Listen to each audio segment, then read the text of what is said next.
How many of us pray to Allah to give us even a glimpse of the Prophet Muhammad, We want even a glimpse, to see his shining face and hear a few words to strengthen our faith in the path of Islam, as the Muslim Prophet Sallallahu Alaihi Wasallam said, "Whoever sees me in a dream has no doubt seen me, for the shaitan cannot accept my image." Those who have been favored by being able to see the Prophet Sallallahu in a dream confess that their life was no longer. How does it help a man to advance on his path to Allah?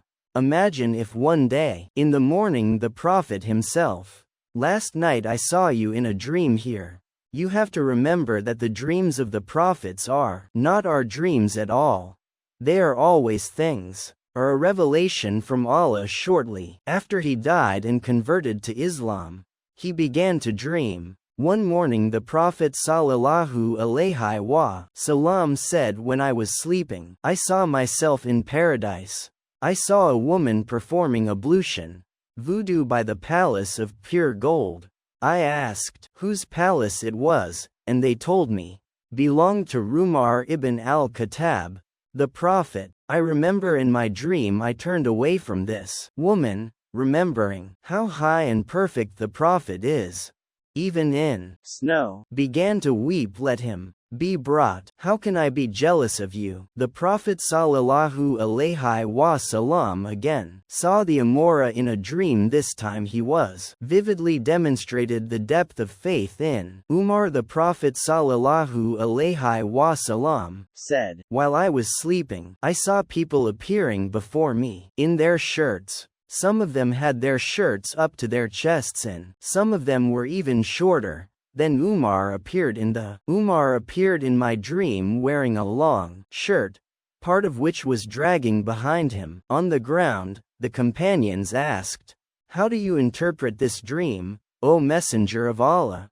And he said, "This is his devotion." "That's not all, Prophet. When I was asleep, they brought me a bowl of milk and asked me," as if this had already become commonplace of our Prophet Sallallahu Alaihi Umar dreamed the fourth time. He said, "I dreamt that I was drawing water from a well to give water to the people, and then Abu Bakr came up to me and took the bucket from me. A bucket so I could rest. He lifted up 2 buckets of water. It was hard for him to manage, and Allah forgave him for his weakness. Then he came and took the bucket, and the bucket turned into a huge barrel, and I've never seen anyone to lift water with such force as he did.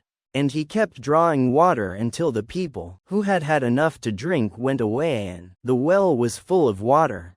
This dream in no way indicates that Umar was of a higher position than the first caliph. It indicates the duration of his reign compared to the reign of 10 years and 6 months was a decade during which the Muslims celebrated one victory after another. 2 empires of the time, the Byzantine and Persian empires, fell under the unstoppable Muslim onslaught.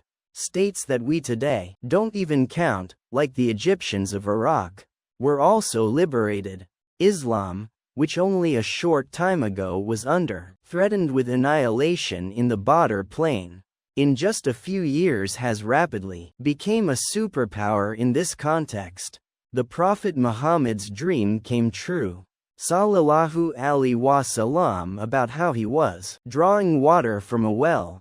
Romaru was not only promised paradise, he was also promised the death of the martyr. Umar was also promised hell. He was destined to die a wrong death. He knew this very well when the Prophet Sallallahu Alaihi Wasallam one day stepped on the mountain of Ugly, and it shook Prophet on it and said, "Stand firmly on your way."